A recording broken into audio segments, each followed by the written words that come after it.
Usa sa mga suspek sa pagpusil sa Babaye sa Nadakpan Talisay atol sa pagsugat sa New Year na Sikop sa kapulisan. Si Chona Carrion na dunay live report. Chona?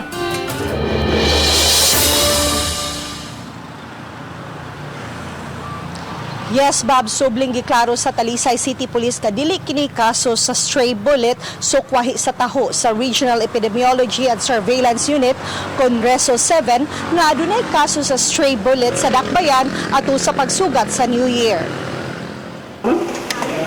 Nagtingkagol na karon sa custodial facility si Manny Cabrera, 34 anyos, taga Barangay San Roque. Si Cabrera usa sa gitudlo nga kauban ni Raymar dihang pusilon unta si John Kevin apan ang igagaw niini nga si Michelle Heruela ang naigo og nakahiagom og samad sa iyang bitiis.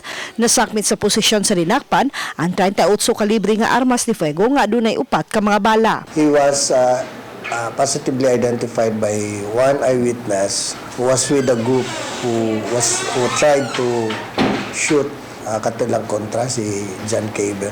Giklaro ni Pilare nga dili kini kaso sa stray bullet kay aduna nay panag-away ang grupo sa Nadakpan ug ang iagaw sa biktima.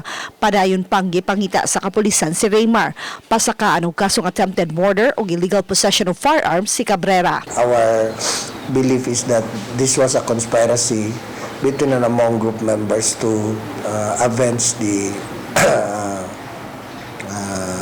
thing that happened to their leader. Yes, Bob, kining maong mga suspect gingong sakop sa Kalmados Fraternity nga dugay nang nagdinumtanay sa igagaw sa napusilan. Bob? Thank you so much, Chona Carrion, sa imong live report.